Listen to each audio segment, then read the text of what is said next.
নমস্কাৰ ষ্টুডিঅ'ৰ মাজত মই মিনাজ এই মুহূৰ্তত লৈ আছো এটা গুৰুত্বপূৰ্ণ খবৰ সৰুপথাৰৰ বিধায়ক বিশ্বজিৎ ফুকনৰ যি দুৰ্নীতি যি কেলেংকাৰী যি লুণ্ঠন ৰাজ এপেক্স বেংকৰ লগত তাক ফাদিল কৰিবলৈ তাক প্ৰশ্ন কৰিছিল জ্যেষ্ঠ সাংবাদিক ক্ৰছ কাৰেণ্টৰ দিলৱাৰ হুছেইন মজুমদাৰে তাৰ পিছতে দিলৱাৰ হুছেইন মজুমদাৰক গ্ৰেপ্তাৰ কৰিছে পানবজাৰ আৰক্ষীয়ে আৰু ইতিমধ্যে কেইবাটাও অনৰ্থক ধাৰা লগাই ইতিমধ্যে গ্ৰেপ্তাৰ কৰিছে দিলৱাৰ হুছেইন মজুমদাৰক তাৰ পিছতে জাঙুৰ খাই উঠিছে ৰাজ্যৰ দল সংগঠনসমূহ ইতিমধ্যে কৃষক মুক্তি সংগ্ৰাম সমিতিৰ ফালৰ পৰা কোৱা হৈছে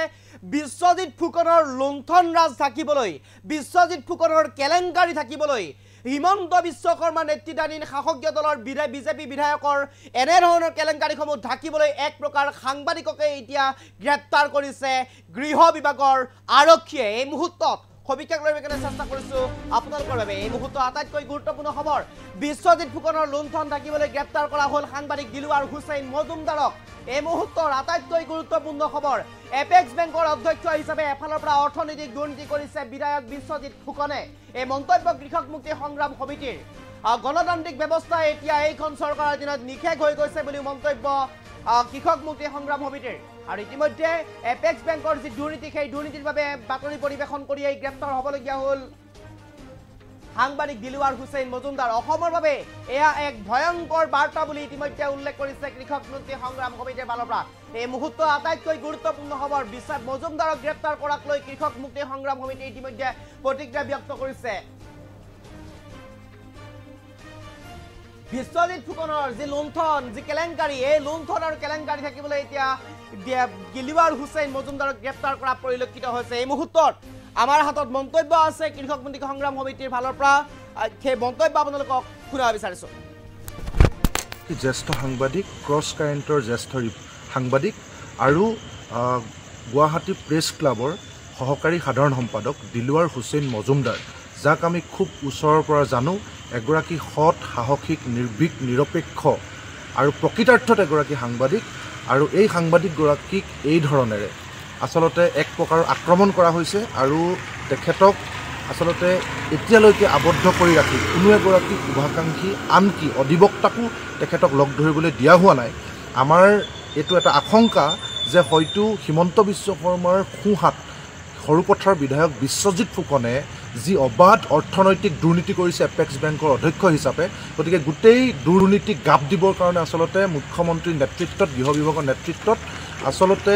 এই দিলৱাৰ হুছেইন মজুমদাৰৰ ওপৰত এই ধৰণৰ আক্ৰমণ কৰি তেখেতক কাকো লগ কৰিবলৈ নিদি এটা চাকৰুদ্ধকৰ পৰিস্থিতিৰ সৃষ্টি কৰি গোটেই নিৰপেক্ষ সৎ সাহসী সত্তাবিলাকক আচলতে তেওঁলোকে এটা ভাবুকি দিব বিচাৰিছে এই কথাটো আমি কোনো কাৰণত মানি ল'ব নোৱাৰোঁ আৰু সমগ্ৰ অসমবাসী ৰাইজক আমি আহ্বান জনাইছোঁ কেৱল দিলৱাৰ হুছেইন নহয় এগৰাকী সাংবাদিক নহয় আমি দেখিলোঁ যে কবিতা লিখিলে জেলত গান গালে জেলত ছবি আঁকিলে জেলত সেইখিনিলৈকে আমি দেখি আহিছিলোঁ আজি কেইদিনমানৰ পৰা দেখিছোঁ খুদ আইন প্ৰণয়ন কৰা বিধানসভাৰ ভিতৰত গৈ যেতিয়া বিধানসভাৰ ভিতৰত গৈ বিৰোধী বিধায়কক আক্ৰমণ কৰিবলৈ গৈছে শাসকীয় বিধায়ক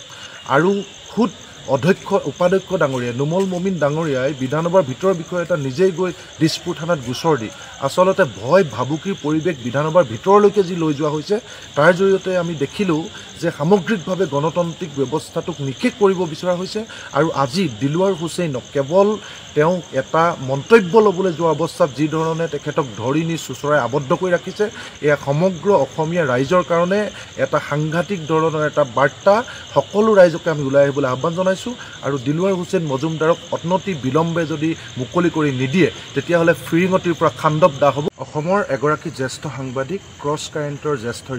সাংবাদিক আৰু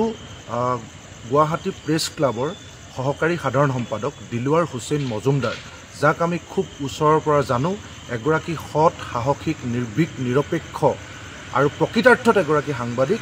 আৰু এই সাংবাদিকগৰাকীক এই ধৰণেৰে আচলতে এক প্ৰকাৰৰ আক্ৰমণ কৰা হৈছে আৰু তেখেতক আচলতে এতিয়ালৈকে আবদ্ধ কৰি ৰাখি কোনো এগৰাকী শুভাকাংক্ষী আনকি অধিবক্তাকো তেখেতক লগ ধৰিবলৈ দিয়া হোৱা নাই আমাৰ এইটো এটা আশংকা যে হয়তো হিমন্ত বিশ্ব শৰ্মাৰ সোঁহাত সৰুপথাৰ বিধায়ক বিশ্বজিৎ ফুকনে যি অবাধ অৰ্থনৈতিক দুৰ্নীতি কৰিছে এপেক্স বেংকৰ অধ্যক্ষ হিচাপে গতিকে গোটেই দুৰ্নীতিক গাপ দিবৰ কাৰণে আচলতে মুখ্যমন্ত্ৰীৰ নেতৃত্বত গৃহ বিভাগৰ নেতৃত্বত আচলতে এই দিলৱাৰ হুছেইন মজুমদাৰৰ ওপৰত এই ধৰণৰ আক্ৰমণ কৰি তেখেতক কাকো লগ কৰিবলৈ নিদি এটা চাকৰুদ্ধকৰ পৰিস্থিতিৰ সৃষ্টি কৰি গোটেই নিৰপেক্ষ সৎ সাহসী সত্তাবিলাকক আচলতে তেওঁলোকে এটা ভাবুকি দিব বিচাৰিছে। এই কথাটো আমি কোনো কাৰণত মানি ল'ব নোৱাৰোঁ আৰু সমগ্ৰ অসমবাসী ৰাইজক আমি আহ্বান জনাইছোঁ। কেৱল দিলৱাৰ হুছেইন নহয়, এগৰাকী সাংবাদিক নহয়, আমি দেখিলোঁ যে কবিতা লিখিলে জেলত, গান গালে জেলত, ছবি আঁকিলে জেলত, সেইখিনিলৈকে আমি দেখি আহিছিলোঁ। আজি কেইদিনমানৰ পৰা দেখিছোঁ খুদ আইন প্ৰণয়ন কৰা বিধানসভাৰ ভিতৰত গৈ, যেতিয়া বিধানসভাৰ ভিতৰত গৈ বিৰোধী বিধায়কক আক্ৰমণ কৰিবলৈ গৈছে শাসকীয় বিধায়ক, আৰু খুদ অধ্যক্ষ উপাধ্যক্ষ ডাঙৰীয়াই নুমল মমিন ডাঙৰীয়াই বিধানসভাৰ ভিতৰৰ বিষয়ে এটা নিজেই গৈ দিছপুৰ থানাত গোচৰ দি আচলতে ভয় ভাবুকিৰ পৰিৱেশ বিধানসভাৰ ভিতৰলৈকে যি লৈ যোৱা হৈছে, তাৰ জৰিয়তে আমি দেখিলোঁ যে সামগ্ৰিকভাৱে গণতান্ত্ৰিক ব্যৱস্থাটোক নিষেধ কৰিব বিচৰা হৈছে। আৰু আজি দিলৱাৰ হুছেইনক কেৱল তেওঁ এটা মন্তব্য ল'বলৈ যোৱা অৱস্থাত যি ধৰণে তেখেতক ধৰি নি চোঁচৰাই আবদ্ধ কৰি ৰাখিছে, এয়া সমগ্ৰ অসমীয়া ৰাইজৰ কাৰণে এটা সাংঘাতিক ধৰণৰ এটা বাৰ্তা। সকলো ৰাইজকে আমি ওলাই আহিবলৈ আহ্বান জনাইছোঁ আৰু দিলৱাৰ হুছেইন মজুমদাৰক অনতি বিলম্বে যদি মুকলি কৰি নিদিয়ে তেতিয়াহ'লে ফিৰিঙতিৰ পৰা খাণ্ডৱ দাহ হ'ব। অসমৰ এগৰাকী জ্যেষ্ঠ সাংবাদিক, ক্ৰছ কাৰেণ্টৰ জ্যেষ্ঠ সাংবাদিক আৰু গুৱাহাটী প্ৰেছ ক্লাবৰ সহকাৰী সাধাৰণ সম্পাদক দিলৱাৰ হুছেইন মজুমদাৰ, যাক আমি খুব ওচৰৰ পৰা জানো, এগৰাকী সৎ সাহসিক নিৰ্ভীক নিৰপেক্ষ আৰু প্ৰকৃতাৰ্থত এগৰাকী সাংবাদিক। আৰু এই সাংবাদিকগৰাকীক এই ধৰণেৰে আচলতে এক প্ৰকাৰৰ আক্ৰমণ কৰা হৈছে আৰু তেখেতক আচলতে এতিয়ালৈকে আবদ্ধ কৰি ৰাখি কোনো এগৰাকী শুভাকাংক্ষী আনকি অধিবক্তাকো তেখেতক লগ ধৰিবলৈ দিয়া হোৱা নাই। আমাৰ এইটো এটা আশংকা যে হয়তো হিমন্ত বিশ্ব শৰ্মাৰ সোঁহাত সৰুপথাৰ বিধায়ক বিশ্বজিৎ ফুকনে যি অবাধ অৰ্থনৈতিক দুৰ্নীতি কৰিছে এপেক্স বেংকৰ অধ্যক্ষ হিচাপে, গতিকে গোটেই দুৰ্নীতিক গাপ দিবৰ কাৰণে আচলতে মুখ্যমন্ত্ৰীৰ নেতৃত্বত, গৃহ বিভাগৰ নেতৃত্বত আচলতে এই দিলৱাৰ হুছেইন মজুমদাৰৰ ওপৰত এই ধৰণৰ আক্ৰমণ কৰি তেখেতক কাকো লগ কৰিবলৈ নিদি এটা চাকৰুদ্ধকৰ পৰিস্থিতিৰ সৃষ্টি কৰি গোটেই নিৰপেক্ষ সৎ সাহসী সত্তাবিলাকক আচলতে তেওঁলোকে এটা ভাবুকি দিব বিচাৰিছে। এই কথাটো আমি কোনো কাৰণত মানি ল'ব নোৱাৰোঁ আৰু সমগ্ৰ অসমবাসী ৰাইজক আমি আহ্বান জনাইছোঁ। কেৱল দিলৱাৰ হুছেইন নহয়, এগৰাকী সাংবাদিক নহয়, আমি দেখিলোঁ যে কবিতা লিখিলে জেলত, গান গালে জেলত, ছবি আঁকিলে জেলত, সেইখিনিলৈকে আমি দেখি আহিছিলোঁ। আজি কেইদিনমানৰ পৰা দেখিছোঁ খুদ আইন প্ৰণয়ন কৰা বিধানসভাৰ ভিতৰত গৈ, যেতিয়া বিধানসভাৰ ভিতৰত গৈ বিৰোধী বিধায়কক আক্ৰমণ কৰিবলৈ গৈছে শাসকীয় বিধায়ক, আৰু খুদ অধ্যক্ষ উপাধ্যক্ষ ডাঙৰীয়াই নুমল মমিন ডাঙৰীয়াই বিধানসভাৰ ভিতৰৰ বিষয়ে এটা নিজেই গৈ দিছপুৰ থানাত গোচৰ দি আচলতে ভয় ভাবুকিৰ পৰিৱেশ বিধানসভাৰ ভিতৰলৈকে যি লৈ যোৱা হৈছে, তাৰ জৰিয়তে আমি দেখিলোঁ যে সামগ্ৰিকভাৱে গণতান্ত্ৰিক ব্যৱস্থাটোক নিষেধ কৰিব বিচৰা হৈছে। আৰু আজি দিলৱাৰ হুছেইনক কেৱল তেওঁ এটা মন্তব্য ল'বলৈ যোৱা অৱস্থাত যি ধৰণে তেখেতক ধৰি নি চোঁচৰাই আবদ্ধ কৰি ৰাখিছে, এয়া সমগ্ৰ অসমীয়া ৰাইজৰ কাৰণে এটা সাংঘাতিক ধৰণৰ এটা বাৰ্তা। সকলো ৰাইজকে আমি ওলাই আহিবলৈ আহ্বান জনাইছোঁ আৰু দিলৱাৰ হুছেইন মজুমদাৰক অনতি বিলম্বে যদি মুকলি কৰি নিদিয়ে তেতিয়াহ'লে ফিৰিঙতিৰ পৰা খাণ্ডৱ দাহ হ'ব। অসমৰ এগৰাকী জ্যেষ্ঠ সাংবাদিক, ক্ৰছ কাৰেণ্টৰ জ্যেষ্ঠ সাংবাদিক আৰু